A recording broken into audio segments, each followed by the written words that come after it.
Muy bien. Bien, estamos acá presentes, pues, 8 compañeros. Vamos a iniciar entonces un nuevo, nuevos contenidos. Para eso, para lo que es para los cursos que se nos vienen, como por ejemplo mantenimiento y configuración de redes inalámbricas, eh, administración de Windows, configuración de servicios en Windows. Debemos pues recordar algunos contenidos necesarios, ¿no? Que son implícitos, poder utilizarlos, ¿ya? Bien, primero, eh, sabemos que los equipos capaces de procesar datos, ¿no? Son las computadoras, ¿no?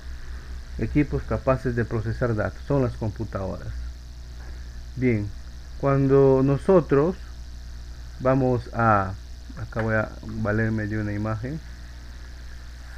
Cuando nosotros queremos transmitir estos datos de una PC, de una computadora a otra computadora, ¿no? Estos datos, no olviden, pues viajan en forma de bits, ¿no? O llegan en forma de bits.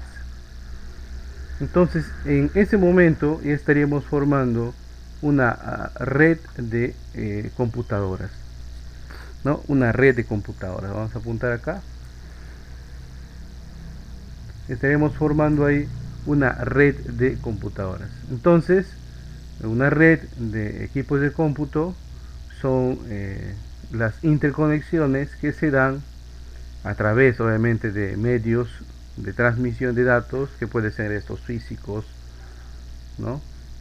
Eh, y que utilizan ciertos protocolos de comunicación para precisamente compartir estos datos.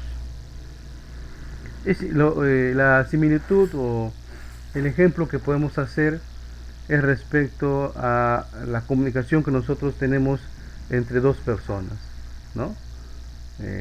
Si tenemos acá dos personas, ¿no? Que se van a comunicar entre ellas, ¿correcto? Pueden utilizar, por ejemplo, la voz. Entonces estarían utilizando un medio que es el aire que está alrededor de ellos, ¿no? Haciendo vibrar pues las ondas sonoras gracias a la voz. Y además de eso, para que se pueda dar la comunicación entre ellos, se necesita pues de que primero hablen el mismo idioma, ¿no? Y segundo, que haya ciertas reglas, como por ejemplo de que cuando uno está hablando, manifestando su idea, el otro pues tiene que estar necesariamente escuchando, ¿no? Porque si los dos hablaran al mismo tiempo, pues no se estaría cumpliendo el objetivo de esa comunicación. Igual manera, en redes de computadoras o para formar redes de computadoras existen pues reglas que se tienen que cumplir para poder garantizar esa comunicación entre dos equipos de cómputo, ¿ya? Ojo que estoy diciendo dos equipos de cómputo, no necesariamente tienen que ser PCs o computadoras personales. No olvidar que los equipos de cómputo son aquellos que pueden ya o son capaces de procesar datos. Entonces el idioma que estarían hablando pues los equipos de cómputo pues es el sistema, utilizando el sistema lógico binario, ¿no? Unos y ceros, unos y ceros.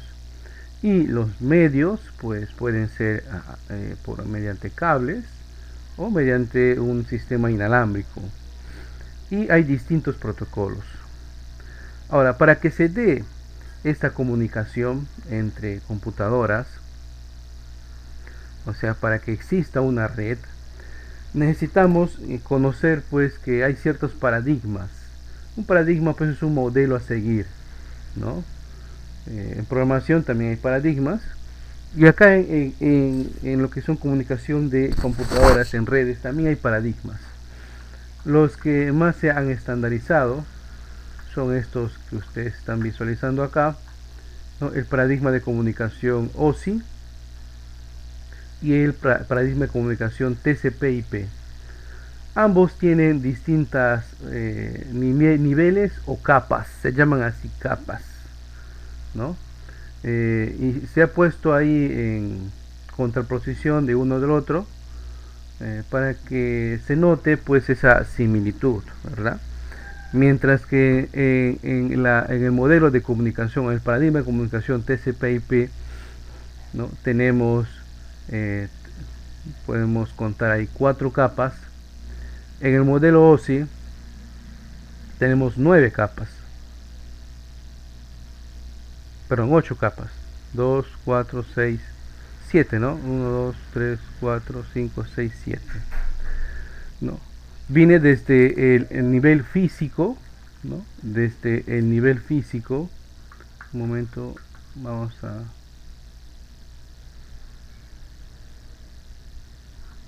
¿no? Viene desde el nivel físico, tenemos el nivel de enlace, ¿no? El nivel de red. En estos dos primeros, por ejemplo,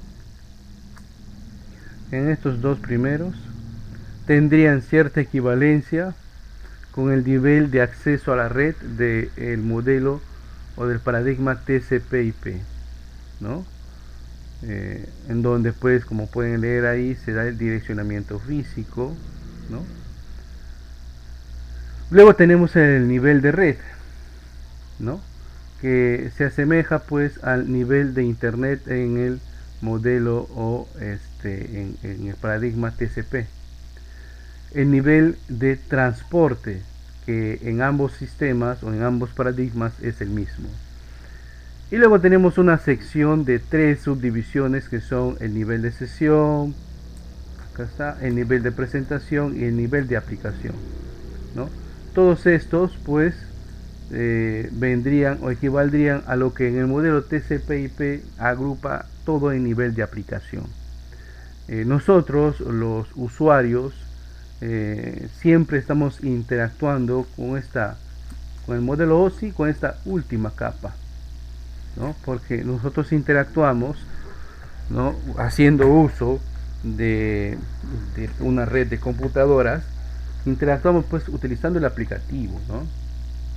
Puede ser, por ejemplo, una página web, ¿no?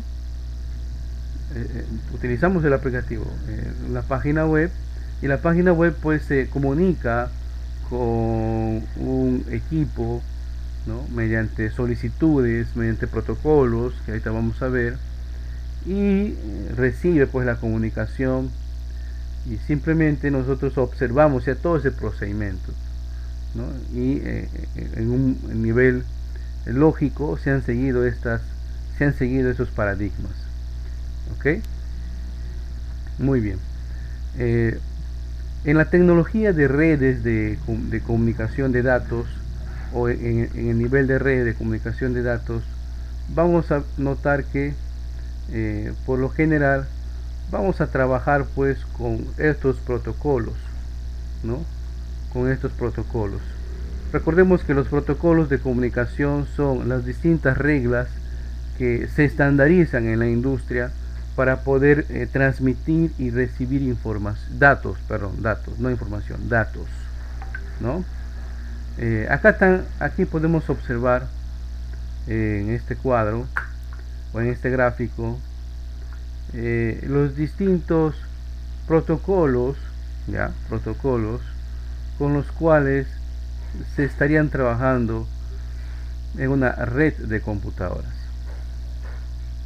Hay más obviamente, pero son los más utilizados, ¿no? El modelo TCP, perdón, el protocolo TCP, que engloba los protocolos FTP, ¿no? HTTP ahora en su nueva versión el HTTPS, el SMTP y el DNS, ¿no? El protocolo TCP pues es un protocolo de transferencia y comunicación que se estandarizó hace muchos años, ¿no? Y que utiliza dentro de distintos otros protocolos de acuerdo a qué tipo de datos vamos a transmitir entre computadoras. Por ejemplo, si queremos transmitir archivos, ¿no? de un equipo a otro, ¿no? Vamos a utilizar el término de red, de un host a otro host. Utilizamos pues el protocolo, o si se utiliza el protocolo FTP, ¿no? Protocolo de transmisión de archivos. Si queremos nosotros navegar por una página web y esta página web utiliza pues en su estructura del navegador el protocolo HTTP, ¿verdad? Protocolo de transferencia de hipertexto, ¿no? Para poder navegar. Ahora hay servidores prácticamente que utilizando protocolos de HTTP nos autorizan o nos deniegan pues el poder nosotros descargar archivos, ¿no? Ya los servidores están pues las empresas están deshabilitando poco a poco algunos de sus servidores FTP. También pues hay la necesidad de transmitir correos, ¿no? De eso se encarga pues el protocolo SMTP, ¿no? Que en realidad hay más, ¿no? La transmisión y recepción de correos, protocolo SMTP. Y si una red de computadoras es muy grande, y al igual que en una ciudad hay que conocer, hay que guardar en algún lugar una agenda donde se especifique la dirección, ¿no? En qué distrito, en qué calle, en qué avenida vive una persona, pues de eso se encargan pues los protocolos DNS, ¿no? Incluso hay servidores DNS, ¿no? Que se encargan de la resolución de nombres de dominio, ¿no? Y todos estos protocolos, incluso más, están pues englobados en el protocolo TCP. Se conoce el protocolo TCP como un protocolo seguro. ¿Por qué? Porque cuando vamos a graficar acá, cuando tenemos dos equipos de cómputo, ahora sí voy a valerme del gráfico de una computadora, ¿no? Y este que sea una laptop, ahí está. Si tenemos dos equipos de cómputo y estos equipos están interconectados mediante una red, uy, qué feo salió esto, un momento. Estos equipos están interconectados mediante una red, ¿no? Y digamos, este es el host, vamos a poner el host A o la computadora A, y este es el host B. Host, no olviden, ese nombre genérico que se le asigna a todo hardware que forma parte de la red, y es donde van a terminar o donde van a ser recepcionados los paquetes de información, ¿no? Esos paquetes de información generalmente pues se dan en forma de bits, ¿no? En binario. Solo que se hace pues tan rápido porque se va a cierta frecuencia que para nosotros a veces da la sensación de que sea de inmediato. Entonces, cuando se da la comunicación entre estas dos computadoras, dependiendo de lo que vamos a transmitir, por ejemplo, una página web o una transmisión de archivos o un correo, pues va a interactuar o va a tener vigencia el protocolo TCP, ¿no? Se dice que es seguro porque cuando se inicia la comunicación entre estos dos equipos, ¿no? Y este equipo le dice, mira, te voy a enviar 80 paquetes, ¿no? Te voy a enviar 80 paquetes. Muy bien. Entonces se forma el enlace de comunicación entre estos dos equipos, y comienza a enviar pues los paquetes de bits uno por uno, ¿no? Paquete 1, luego este le confirma, recibí el paquete 1, paquete 2, este le confirma, recibí el paquete 2, paquete 3, y así hasta llegar hasta la cantidad de paquetes determinados. Entonces hay una transmisión y una recepción, ¿correcto? Por eso se llama seguro. El TCP se conoce como un protocolo seguro porque te asegura, como su nombre dice, que la cantidad de paquetes que va a enviar el emisor, pues el receptor tiene que confirmarte. Si por el camino se pierde un paquete, digamos el paquete 32, no llegó el paquete 32, entonces nuevamente envía el paquete 32. Llegó el paquete 32, le confirma el otro host, y así sucesivamente hasta completar los 80 paquetes. Pero hay ciertas comunicaciones que no requieren pues de que se confirme la cantidad de paquetes o que se confirme la recepción del paquete por el host receptor. En ese caso vale utilizar el protocolo UDP, ¿no? El protocolo UDP se utiliza sobre todo para lo que es transmisiones, por ejemplo, en transmisiones en vivo, ¿no? ¿Quién de ustedes utilizando, por ejemplo, el YouTube o cualquier otra red social ha transmitido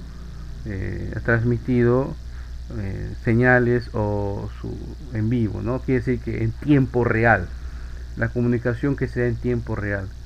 Entonces, por ejemplo, una imagen, una voz viaja a través de dos equipos, ¿no? Pero a veces en el camino se pierden ciertos paquetes. Entonces, lo que se hace es, pues, a veces, si es una imagen, se degrada la calidad de la imagen.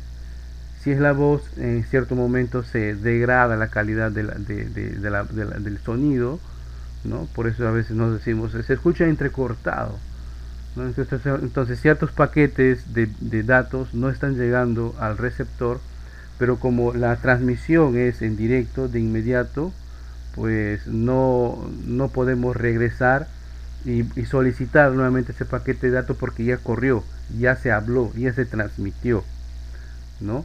Entonces hay situaciones donde se necesita un protocolo seguro y hay situaciones donde se va a necesitar un protocolo no muy seguro, simplemente que garantice la transmisión.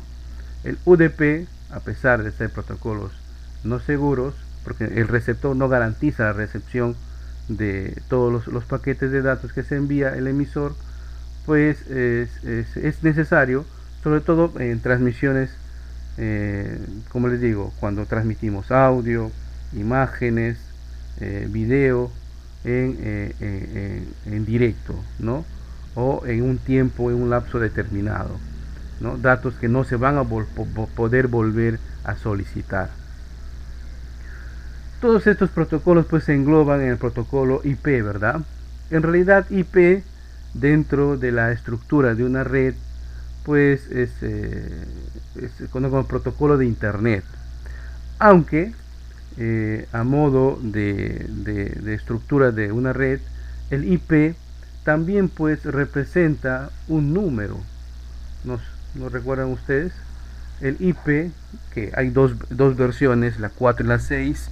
Bueno, y se decía que la 4 iba a morir hace ya como 10 años, ven escuchando eso. Pero gracias pues a la tecnología de dominios de la red, pues se resiste a desaparecer, y el protocolo TCP/IP versión 6 pues creo que, esto es a modo personal que les digo, va a ser muy difícil que vaya a suplir por el momento todavía a la versión 4.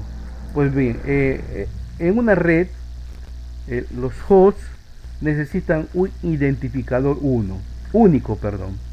Y este identificador único normalmente es un número, ¿no? Un número que engloba tiene una resolución de 8 bits, 8 bits, 8 bits, 8 bits, ¿no? Por eso se llaman octetos.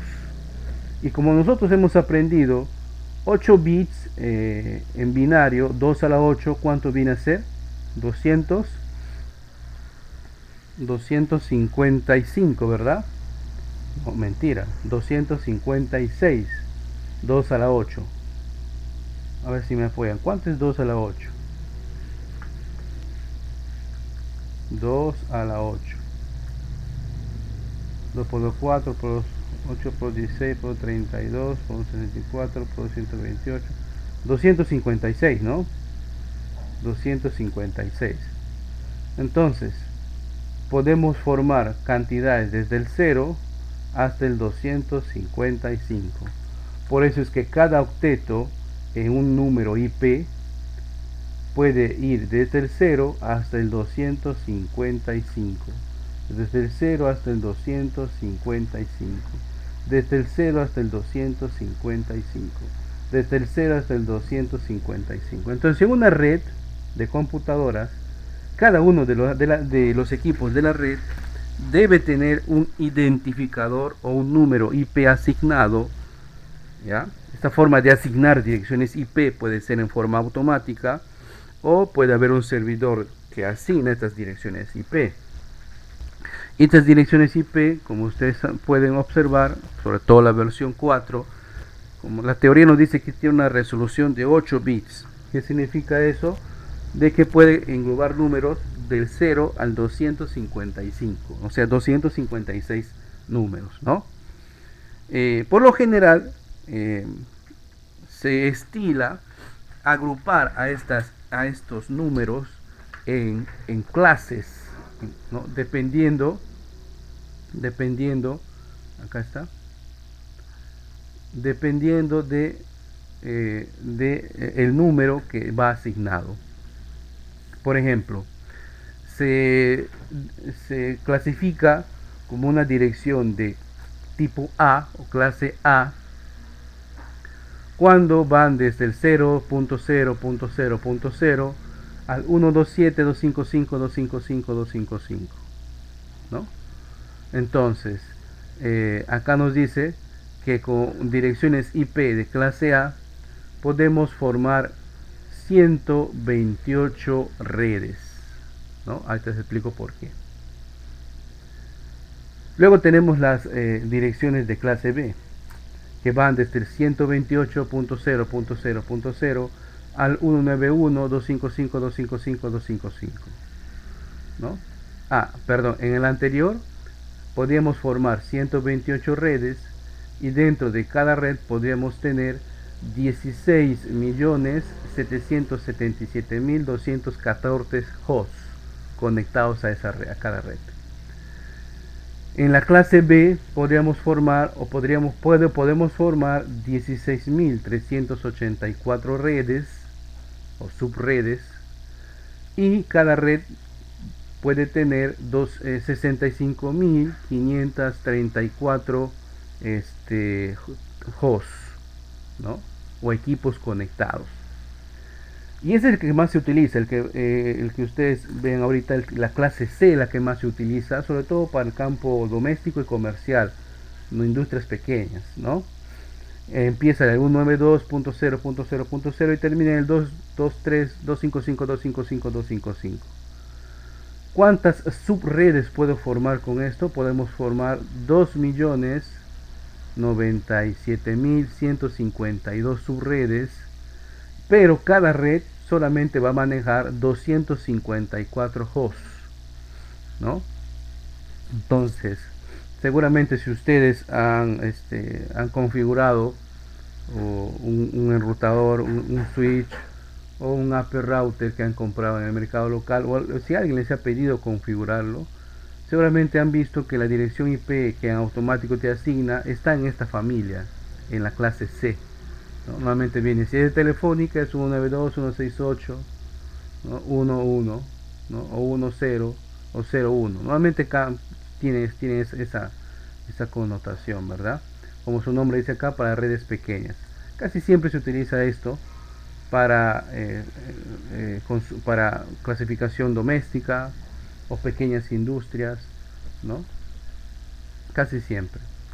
Luego tenemos la clase D, ¿no? Que va del 224.000 y hasta el 239.255.255.255. Y estos ya normalmente se aplican para otro tipo de comunicación.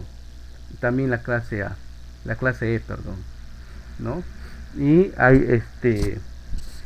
hay números que vienen reservados ya, por ejemplo, para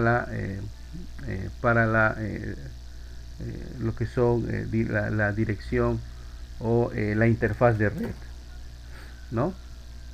Muy bien. Ahora, dependiendo físicamente cómo se conecten físicamente una red, ¿no? Pues podemos tener una red en forma de estrella, quiere decir que todos los hubs, o perdón, los hosts de la red se conectan a un solo concentrador. Todo pasa por él. Y es el que normalmente se utiliza para una red ahora, el día de hoy, ¿verdad? Es el que normalmente se utiliza. ¿Por qué? Porque si un host llega a caer, o sea, si un host falla, no altera o no degrada la red para los demás, ¿no? La desventaja es de que si el concentrador cae, pues toda la red cae. Ninguna estructura, ninguna topología es perfecta, ¿no? La forma como se organizan físicamente las redes se llama topología. ¿Ok? Topología. Luego tenemos estructura de tipo anillo, ring, ¿no? Que se utilizaba antes, yo recuerdo en las primeras redes que teníamos, se utilizaba de tipo anillo, en donde cada uno de los hosts pues era tanto de emisor y receptor, ¿no? No era muy seguro, y la desventaja era de que si un host caía, pues la señal solamente tenía un camino para poder llegar de un equipo a otro, y ya no había esa dualidad, ¿no? Luego teníamos el tipo bus, que antes también se utilizaba con cables coaxiales, en donde había un medio transmisor, ¿no? Que recepcionaba este, los paquetes de información, y se iba pues en toda la red iba viajando. O sea, vale decir, si este equipo enviaba un paquete de datos digamos a este equipo de acá, vamos a poner equipo A, B, equipo A. Si el equipo A enviaba, o el host A enviaba al host B un paquete, pues iba para cada uno, ¿no? No es mío, decía, no es mío, no es mío, y este sí es mío, y llegaba ahí, ¿no? Pero muchas veces ocurrían colisiones y era un poco lento, ¿no? Es un poco a modo de historia cómo se conectaban antes. Tenemos el tipo línea, el de tipo árbol, el de full conexión, en donde esto se utiliza bastante, por ejemplo, ahorita para los servidores, ¿no? Para generar redundancia, se llama así, ¿no? Donde todos los equipos están conectados por distintos canales, o por múltiples canales, ¿no? Y he reservado este último, el mesh o malla, por ejemplo, para el último.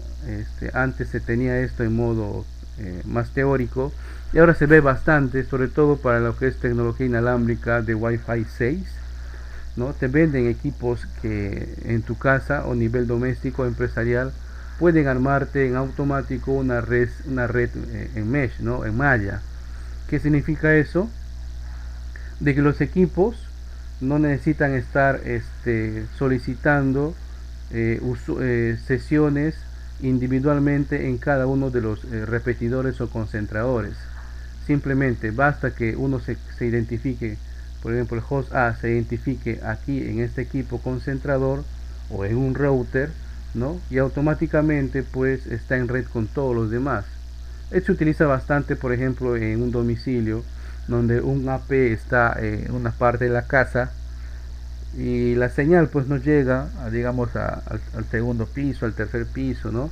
Entonces, ¿qué se hace? Se adquieren estos equipos hardware ya especializado, que utilizan una red en mesh, de tal forma de que a medida que usted va yendo de planta en planta, de piso en piso, tu equipo celular o tu laptop o tu PC no necesita pues nuevamente loguearse a un AP, a un repetidor, simplemente ya está identificado en la red, ¿no? Ya está identificado en la red, es más rápido, ¿no? Pero ahorita en el mercado los equipos inalámbricos que te pueden solucionar mediante una topología mesh todavía están un poquito elevados sus costos, ¿no?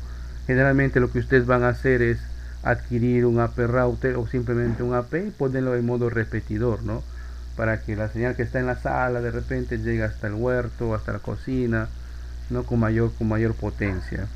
Sobre todo esto se hace cuando los equipos están transmitiendo en una frecuencia de 5 GHz, ¿no? Ojo, no confundir con 5G, ¿ya? Es con 5 GHz, ¿no? Ya que los hosts inalámbricos que transmiten información a esa frecuencia, pues son más rápidos, pero la desventaja es que esa frecuencia es muy alterada pues por paredes, por objetos sólidos, ¿no? Y va degradando su señal, ¿no? Entonces, en esos casos, pues lo que normalmente se estila hacer es poner un repetidor, ¿no? Un AP, modo de repetidor que repita la señal, ¿no? Pero la desventaja es que cuando, si alguien está, digamos, en el huerto, está conectada al AP router, ¿no? O al AP, porque ese AP está en modo repetidor, y cuando realmente regresa a la sala o a la entrada del domicilio, pues nuevamente va a solicitar, porque ya no capta la señal del otro equipo, tendría que solicitar, o manualmente nosotros tendríamos que volver a conectarnos al al AP de la sala, ¿verdad? De la sala, o de repente la señal llega muy débil hacia donde estás, pero como hay conexión, el equipo, el host no va a solicitar al otro equipo más potente pues una conexión. En cambio una red mesh, sobre todo los hardware que utilizan Wi-Fi 6, pues soluciona eso. Como les digo, es una solución más óptima, más rápida, donde intervienen menos, donde hay menos solicitudes de acompañamiento técnico. La desventaja es que por el momento, y quizás debido también a la escasez de microcontroladores, está un poquito costoso, y sobre todo ahora que se ha incrementado el precio del tipo de cambio, pues más aún, ¿no? Todavía más aún. Muy bien. ¿Alguna consulta hasta aquí?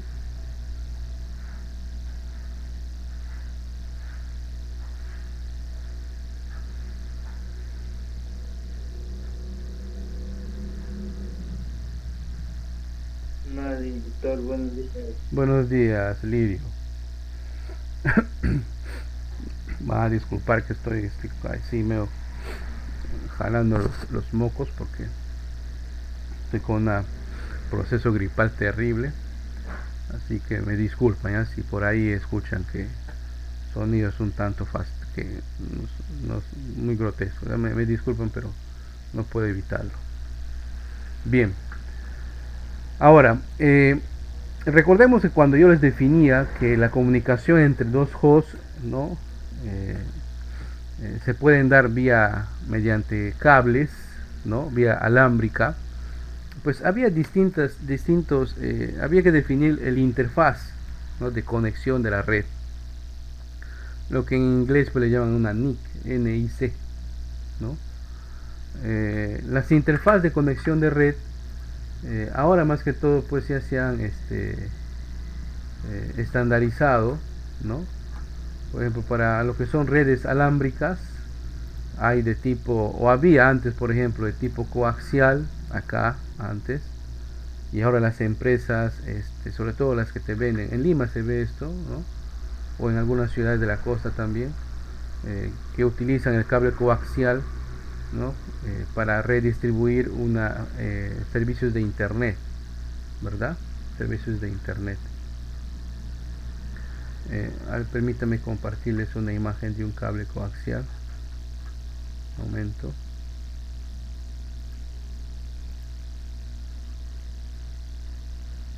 primero acá tenemos,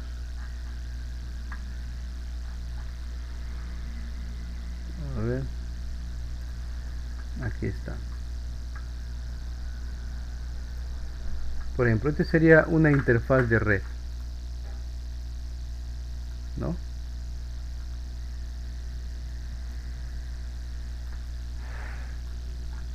En este caso tendríamos una interfaz Ethernet, ¿no?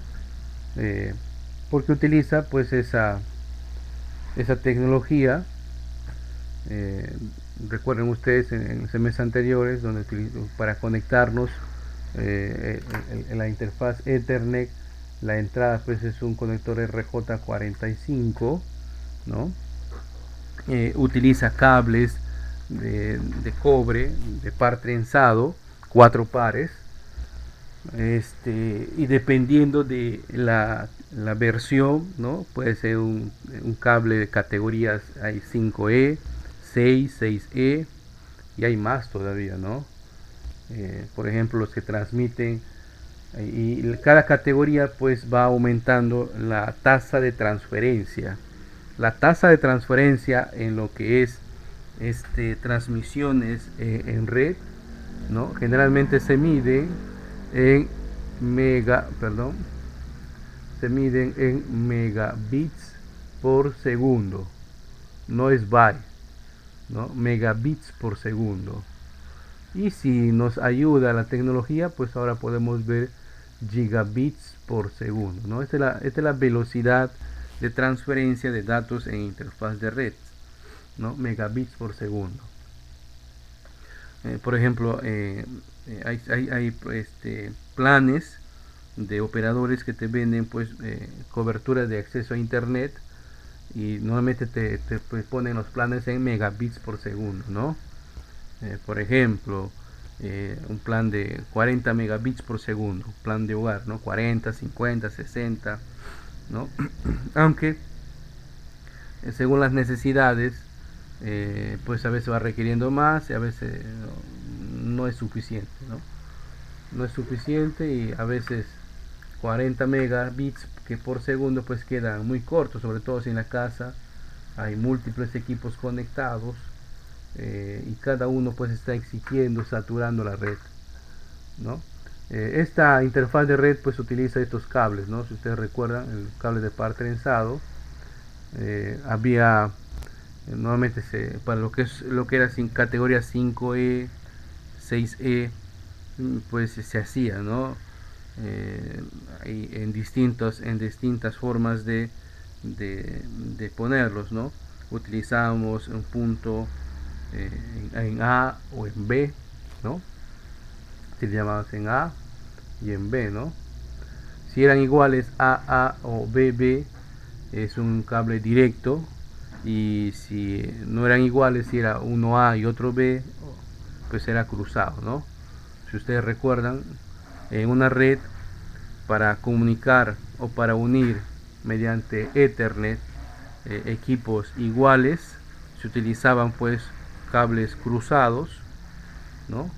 Hosts iguales, es el nombre, hosts iguales, o una PC con una PC, un switch con un switch, un router con un router, ¿no? Pero para unir, para conectar equipos en una red que no son iguales, que son distintos, por ejemplo una PC con un switch, una PC con un router, un router con un switch, pues ahí podemos utilizar un cable directo, ¿no? Un cable directo. Ahora me puede decir, profesor, pero yo he unido con una computadora entre otra computadora y he utilizado un cable directo, no ha pasado nada. Sí, lo que pasa es que ahora los interfaces de red, esto, ya vienen con un integrado que hace un test y determina, ¿no? Qué tipo de comunicación va a tener, ¿no? Entonces, pero todavía en la industria se sigue respetando esos protocolos en el que dos equipos iguales, o sea, dos hosts iguales en una red, tienen que tener pues una conexión. Si hablamos de tecnología Ethernet, o sea, de cable de par trenzado, deben estar pues unidos mediante una conexión en crossover que llaman, ¿no? Cruzado, o sea, tía A, tía B o BA. Y si voy a conectar equipos que no son iguales, pues se permite utilizar cables directos. No olviden, esto es muy importante, sobre todo si vamos a utilizar concentradores, switch, router, ¿no? Los modernos de ahora pues ya tienen un encapsulado, como les digo, tiene acá un encapsulado que hace un test y ve el mejor camino para poder transmitir los datos. Normalmente, si vas a transmitir datos o compartir carpetas entre dos computadoras, ahora da lo mismo si ustedes lo ponen como cable cruzado o cable directo. Ya viene a prueba de eso, ¿no? ¿Ya? Pero en una red ya más grande, si por ejemplo en algún momento desean certificar su red, van a ver eso, ¿no? Van a ver eso si es que se cumplen esos requisitos o estándares. Otra tecnología de comunicación entre hosts también pues no podemos negar es la tecnología inalámbrica, ¿no? En la tecnología inalámbrica. Antes de llegar acá, quería mostrarles dónde está. A ver, acá está. Un momento. Ahí. Para comunicar pues equipos en telecomunicaciones, sobre todo de señales inalámbricas, hay distintas tecnologías, ¿no? Las que han sobrevivido pues, porque había otras, ¿no? Había otras, son estas, ¿no? La tecnología Wi-Fi, que es la que normalmente se utiliza para las redes LAN o para las redes PAN, así se llama, ¿no? Red de área personal, y la red LAN, red de área local, ¿no? Y en sus distintas versiones. También tenemos la tecnología de comunicación inalámbrica en Bluetooth, ¿no? Que utiliza pues un emisor y receptor distinto, ¿no? De infrarrojos. ¿No? La desventaja en Bluetooth es que se va degradando la señal según la distancia que vayamos separando el emisor del receptor. Generalmente se utilizan pues para conectar el Smart con equipos de radio modernos de ahora, ¿no? Para poder transmitir nuestros audios. Y a modo de comunicación, ¿no? Más grande, por ejemplo, se utiliza el WiMAX, ¿no? Ya esta tecnología de transmisión de datos, ya se utilizan pues radiofrecuencias o señales o ondas de radio que no necesitan un medio por donde desplazarse. Por ejemplo, la tecnología Wi-Fi utiliza el aire del ambiente, ¿no? ¿Para qué? Para que pueda desplazar esa señal, esa onda a través del aire, ¿no? Pero no es dañino, no, por lo menos hasta donde se conoce, no es no causa daños a los órganos de las personas. En cambio, esta última sí tiene cierto nivel de radiación, ¿no? Las ondas de señal de radio que no necesitan un medio, pueden viajar por el espacio. Por eso está esta imagen de un satélite, y en el espacio pues no tenemos una densidad de aire muy grande, ¿no? Entonces, es así, si pasan directamente o estamos expuestos a constantemente ese tipo de señal, podría en algún momento tener repercusiones en nuestro organismo, ¿no? Generalmente se utilizan esto para otro tipo de comunicación de mayor extensión. Generalmente se utilizan eso para las redes WAN, ¿no? Para las redes WAN o red de áreas metropolitanas, ¿no? Y me voy a fijar ahora en la tecnología de Wi-Fi. como les decía, en esta tecnología hay muchos estándares, ¿no? Hay muchos estándares, ¿no? El que normalmente se utiliza son los estándares estos, ¿no? Que se engloban acá.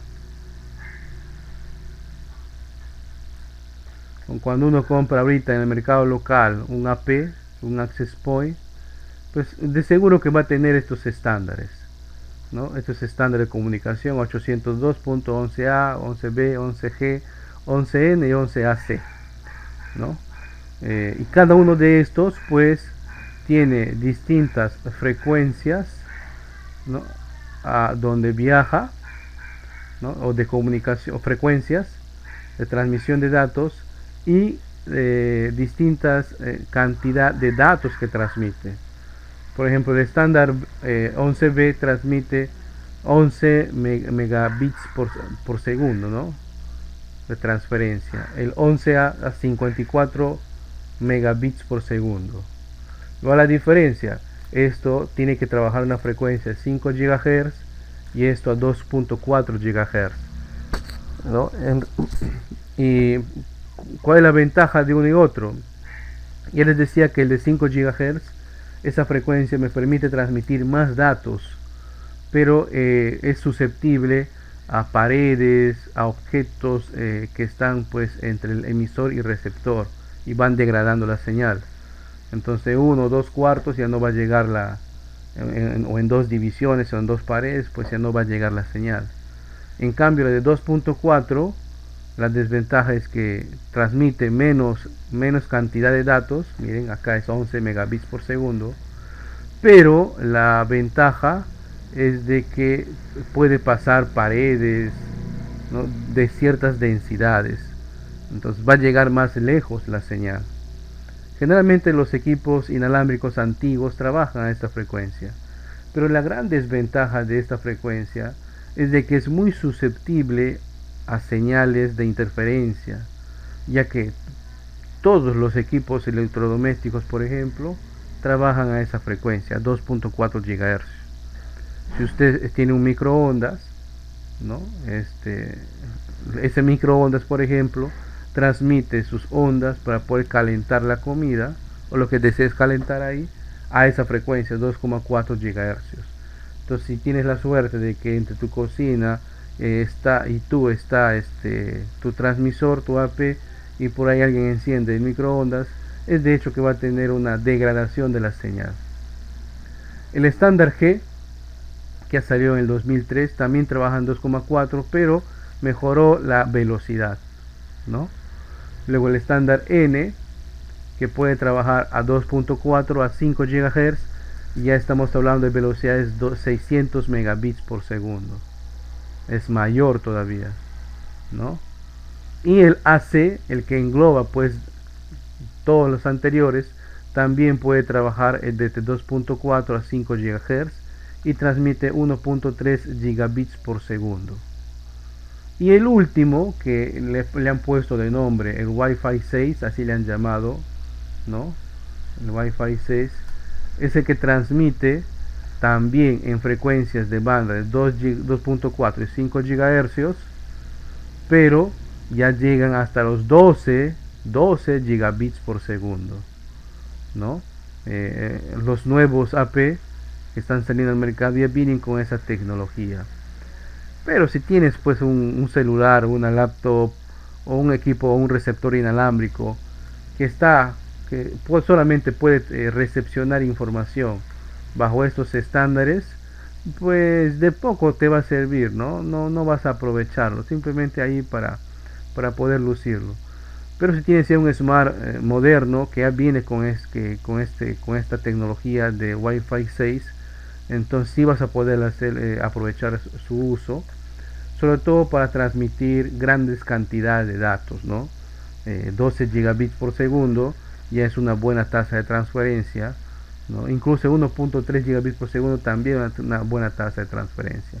Fíjense que a partir del estándar N ya se ha quedado con o 2.4 o 5 GHz. Cuando ustedes van a configurar un AP router o simplemente un access point, van a notar que te va a permitir configurar en 2.4 o en 5, ¿no? O en ambos, en automático. Profe, ¿hay otras frecuencias en las cuales se transmiten los datos? Sí, hay otras frecuencias, pero normalmente esas frecuencias pues están reguladas por un ente que acá en el Perú es el Ministerio de Transporte y Comunicaciones, y él es el que ha estandarizado que para lo que es comunicación inalámbrica de datos, acá en el Perú se trabaja a 2.4 o a 5 GHz, y en varios países latinoamericanos también, ¿ya? Porque bajo otras frecuencias se trabajan, por ejemplo, comunicación de aeronaves, ¿no? De la industria aeroespacial, es de 800 MHz, por ejemplo, ¿no? Han visto usted en las películas que el piloto se comunica con la torre de control, es a esa frecuencia.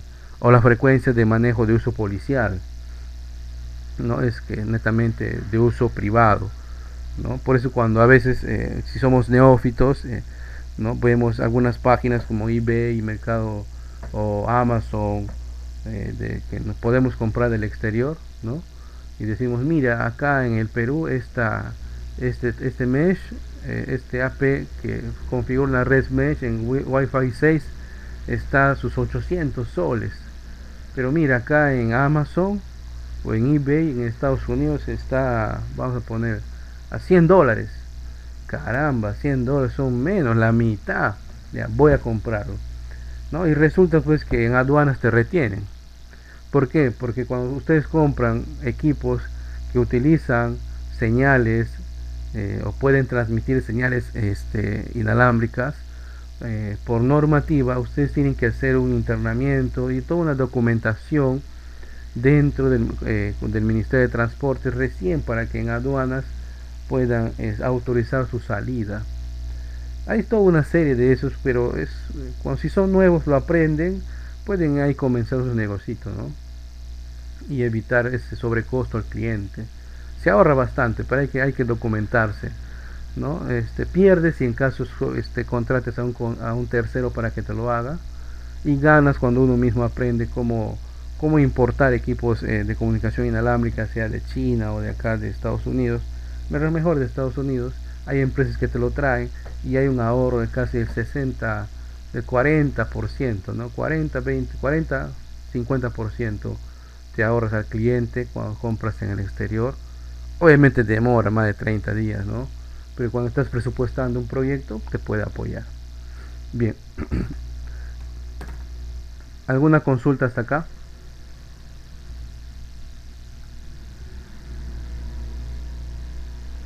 Nada.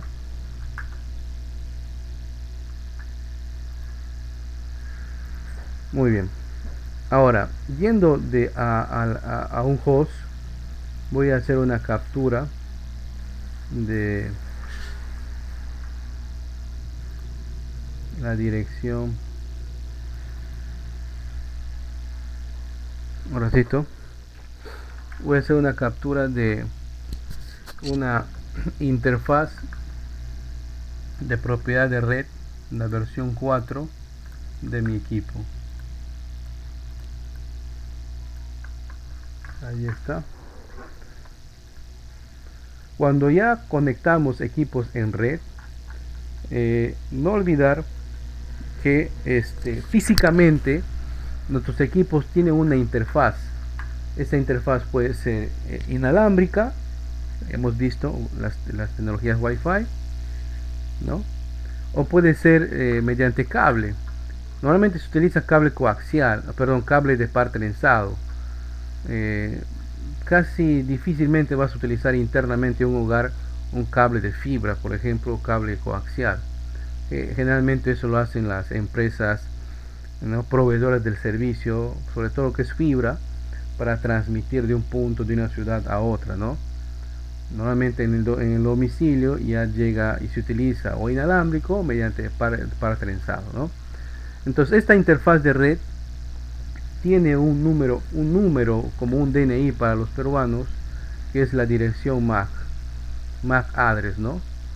Esa dirección es un número que la industria no lo coloca al azar, es un identificador único en el mundo, ¿sí? Es único en el mundo. Es más, La tecnología de TCP/IP, la versión 6, proponía pues trabajar con direcciones MAC o parte de direcciones MAC, porque las direcciones MAC tiene un número identificador que está en hexadecimal y que identifican a las interfaces de red únicas en el mundo, ¿no? O sea, que quiere decir que una tarjeta de red tiene un número MAC asignado que es único en todo el mundo, ¿correcto? Pero todavía no se populariza, así que lo dejamos por ahí. En cambio, en la versión TCP, versión i4, se priorizan y vamos a encontrar nosotros estos números, ¿no? La dirección IP, ojo, no confundir con el protocolo IP. La dirección IP, ya saben que nos exige poner 4 números, ¿no? Independientemente de qué familia ustedes hayan decidido formar su red, o qué clase A, B o C. Generalmente se trabaja en clase C y clase B, vamos a ser sinceros, clase C, clase B, ¿ya? Generalmente se trabaja así. Entonces aquí es donde colocamos la dirección, ¿no? Aquí es donde colocamos la dirección, nuestra dirección IP, que puede ser manual, ¿no? O puede ser en automático. En automático es cuando tenemos en nuestra red. Aquí voy a compartirles una imagen. Un momento.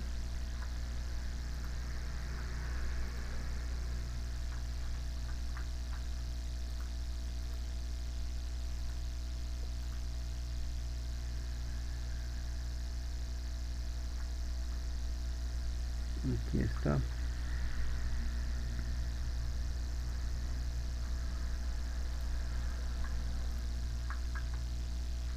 Bien.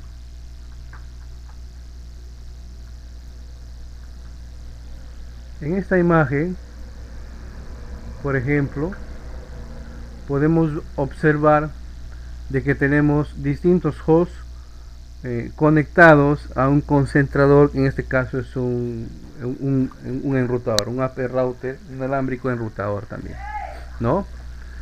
Podemos observar que tenemos una PC que está conectada, ¿no? A ver.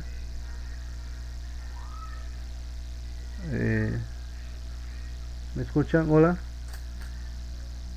Se perdió mi señal.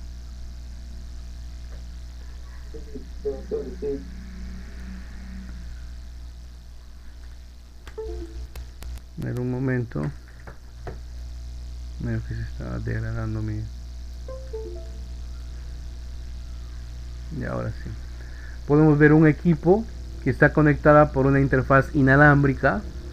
Vaya a saber qué tecnología, si es, ¿no? Si es Wi-Fi 6, si es la 6, bueno.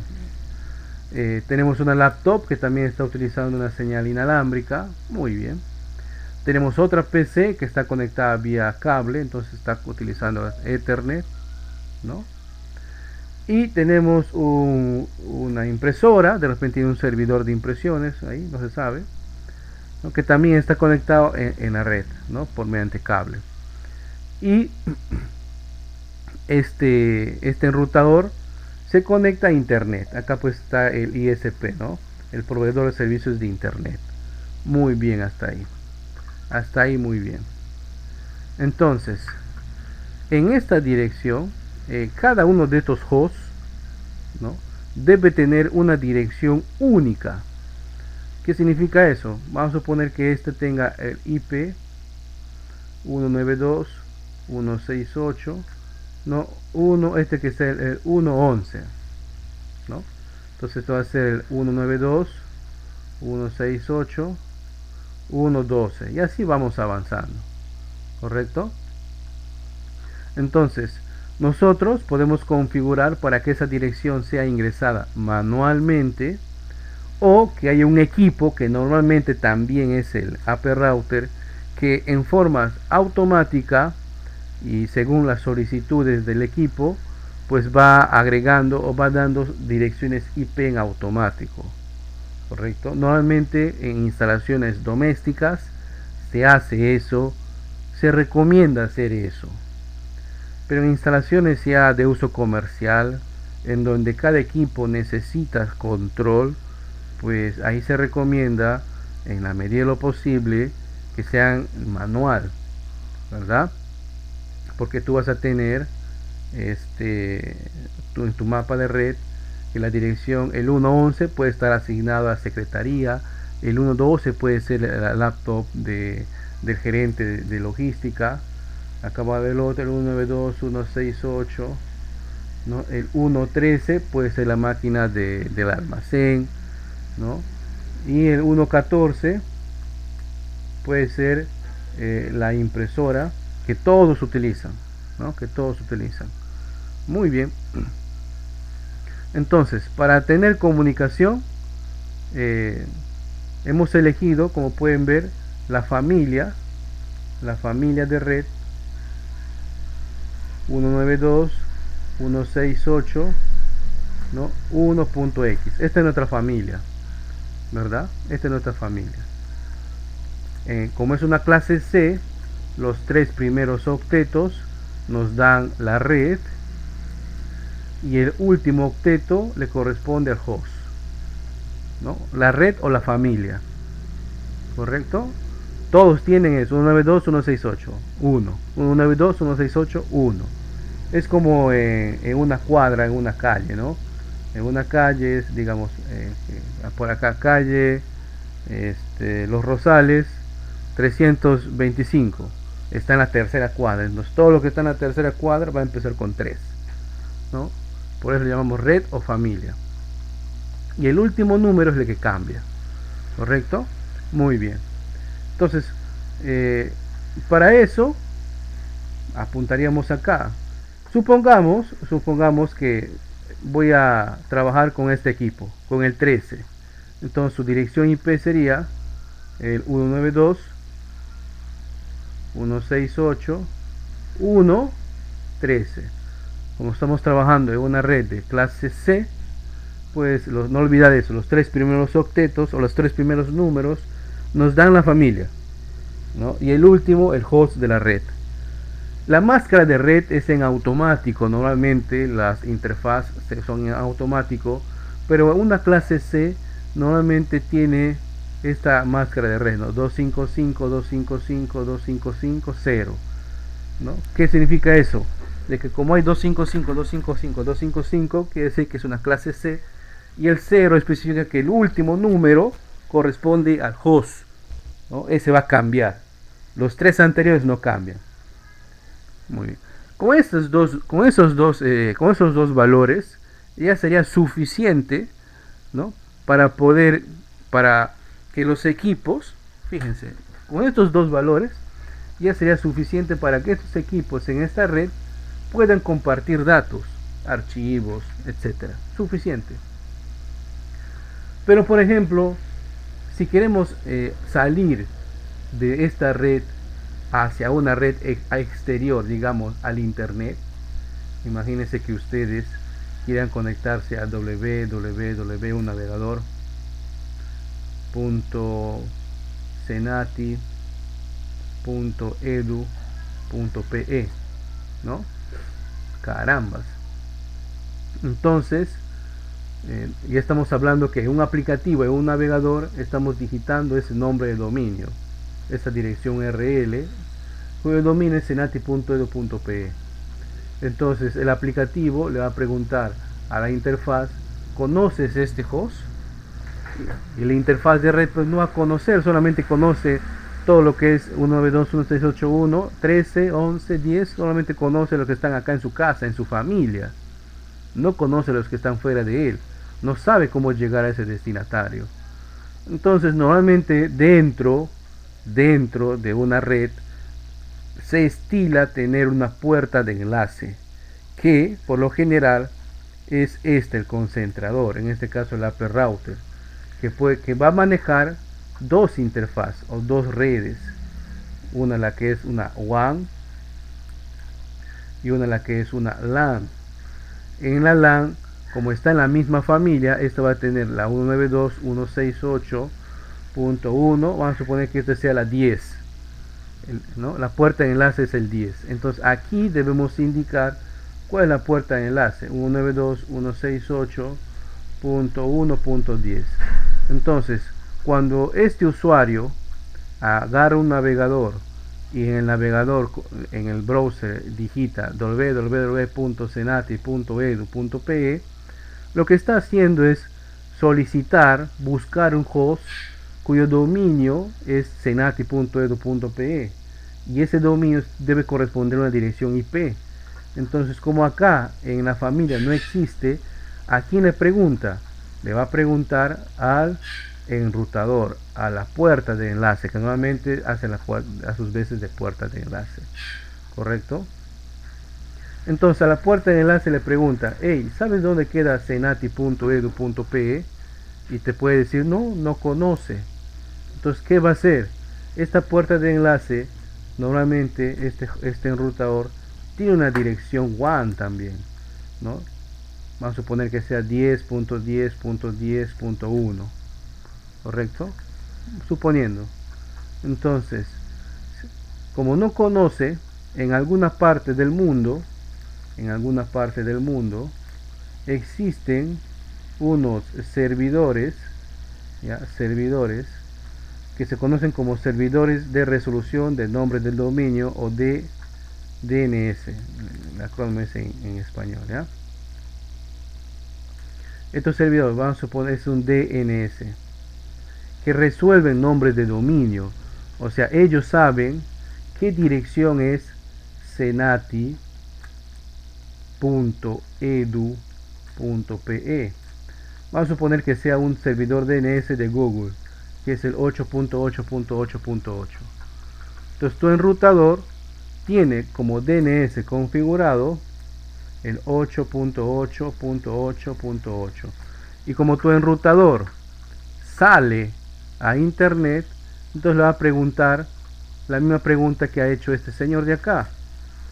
Un navegador quiere llegar a cenati.edu.pe. Entonces, cenati.edu.pe, este servidor, ¿no? Que es el 8.8.8, sabe dónde queda eso. ¿Por qué? Porque los servidores DNS tienen una lista, ¿no? De qué dominios están asignados a qué números de direcciones IP. Y una vez que le responde, entonces, el enrutador va a saber entonces a dónde en internet conectarse a los servidores de Cenati, ¿no? A los servidores de Cenati. Y una vez que encuentra Cenati, ya mantiene una línea de comunicación, ¿no? Entre el enrutador y el equipo, ¿no? De esa manera se da la comunicación. ¿Ok? Ahora,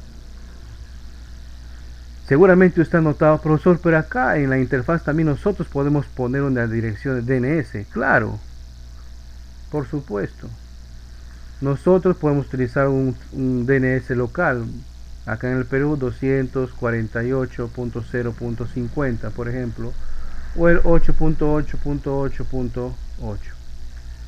¿Qué significa eso? Si nosotros configuramos DNS en el mismo host, acá si consideramos DNS, entonces cuando nuestro equipo navegue por internet y encuentre una dirección, un dominio, digamos youtube.com, ya no le va a consultar al enrutador, simplemente va a consultar a sus DNS, ¿no? Entonces la señal, carambas, va a salir desde acá. Le va a decir al enrutador, mira enrutador, voy a consultar a mi DNS. El enrutador simplemente va a mandar la señal por acá, el DNS va a responderle y luego el DNS llega, la respuesta llega al host y luego el host ya sabe en qué dirección IP queda YouTube, va a utilizar internet y luego va a ir a uno de los servidores de YouTube. Y listo. En una red doméstica se puede manejar eso, pero por lo general se utiliza la puerta de enlace, ¿ya? Es más, si ustedes seguramente han configurado o han visto las direcciones, ¿no? Por lo general el DNS también es la misma puerta de enlace. por lo general. ¿Por qué, profe? ¿Qué está pasando? Lo que pasa es que acá, dentro del enrutador o dentro del host, que hace las veces de puerta de enlace, tiene una memoria caché que va guardando las distintas direcciones por las cuales va navegando nuestros equipos dentro de la red. Entonces, la próxima vez que alguien consulte el senati.edu.pe, el enrutador ya no le va a preguntar al servidor DNS, simplemente ya sabe dónde queda y directamente lo va a redireccionar. ¿Ya?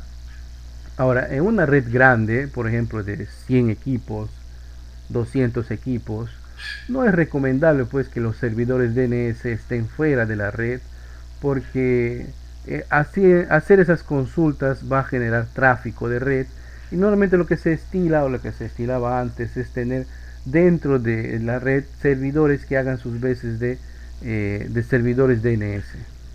Eso lo vamos a ver en configuración de Windows. ¿Ya?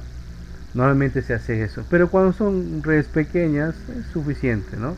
Podemos tener DNS, servidores DNS externos, pero cuando ya tenemos redes grandes es recomendable tener un servidor DNS, por lo menos de caché DNS, que guarde las direcciones de nombre de dominio para futuras consultas. ¿Ok? Y ahí tenemos pues entonces una explicación de qué es lo que significan pues estos numeritos y para qué se utilizan.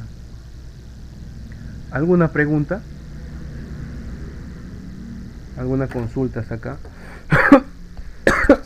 Perdón. Disculpen que estoy más constipado, más agripado que otra cosa. ¿Quién está consultando por ahí? Jimmy, profe. Hola Jimmy, ¿qué tal? Profe, con respecto a los servidores. Jimmy, te escucho un poquito entrecortado. A veces te acercas más a tu micrófono.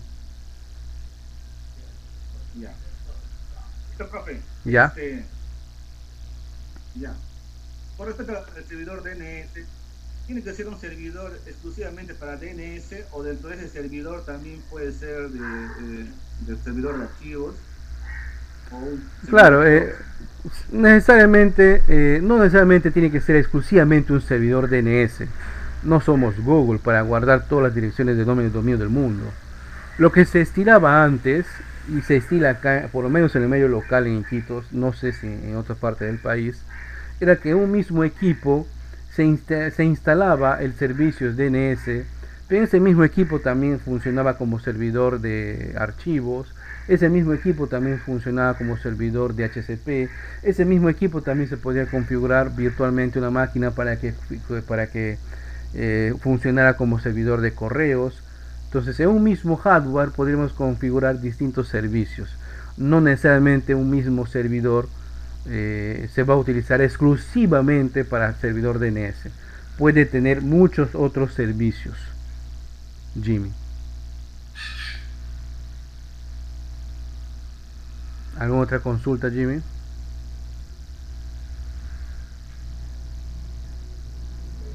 Sí, profe, correcto, entendido. Muy bien. Es acá pues a veces donde se dan pues las direcciones de páginas fraudulentas, ¿no? Yo les decía que el protocolo de TCP versión i6 no ha tenido todavía el repunte que se esperaba que tenga, porque hay dominios, pues, ¿no? Por ejemplo, el dominio, como les decía, senati.edu.pe, ¿no?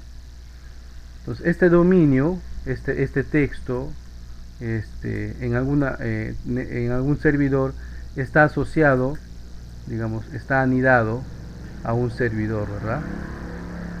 Este servidor puede tener una IP pública, ¿no? Puede ser el 200.0.1.24, vamos a suponer, ¿no? Entonces, en algún lugar del mundo va a haber un servidor DNS, ¿no? Un servidor DNS que va a guardar dentro una lista, ¿no? En donde diga el dominio senati.edu.pe se encuentra en tal dirección IP. Y no es el único, hay réplicas de servidores DNS. Entonces, esa misma base de datos se va a conectar a otro DNS y así sucesivamente. ¿Correcto? Pero, pero, dentro de esta dirección IP, podemos, como dice el compañero Jimmy, no necesariamente tener un solo servicio. Podemos instalar acá un servidor de un servidor web. Entonces en esta misma dirección IP podemos anidar muchos otros dominios. Vamos a suponer que se anide el dominio garcia.net.pe o el dominio jimmy.net.pe en esta misma dirección IP. Entonces en este DNS se va a guardar, mire, el dominio garcia.net.pe está en esta IP, y cuando llegan paquetes hacia este servidor, como tiene un servidor web, va a consultar pues a cuál de estos dominios les está llegando la consulta y luego van a ser atendidas.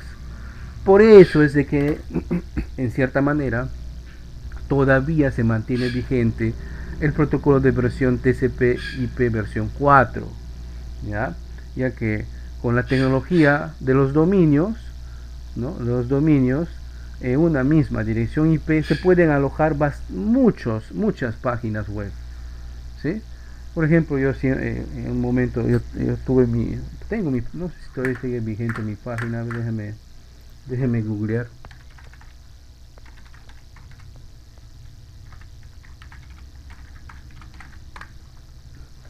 A ver, sí, todavía está mi página web vigente, ¿no? Ahí está, miren. Me compré este dominio, alangarciadavila.net.pe.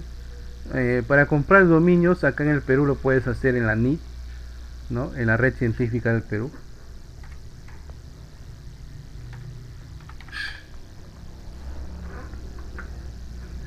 Te lleva a .pe. Mira, acá puedes comprar los dominios que quieras, pero hay ciertas excepciones. El .edu, el .gov están reservadas, ¿ya? Entonces al año vale pues 20 soles, el más barato, ¿no? Vas renovando. Una vez que ya tienes el nombre o el dominio, ya puedes contratar un servicio. En este caso yo contraté el servicio de hosting de Namecheap, ¿no? En donde alojé mi página web. Ahí está. Y pasaba un problema. Cuando yo quería conectarme a mi página utilizando, y acá vuelvo a la pizarra.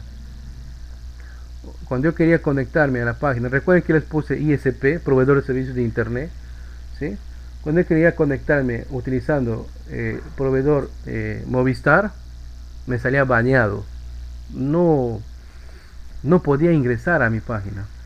Pero si utilizaba un proveedor ISP, por ejemplo Claro, que también es un ISP que saca internet, sí podía ingresar. Entonces, ¿qué es lo que pasaba?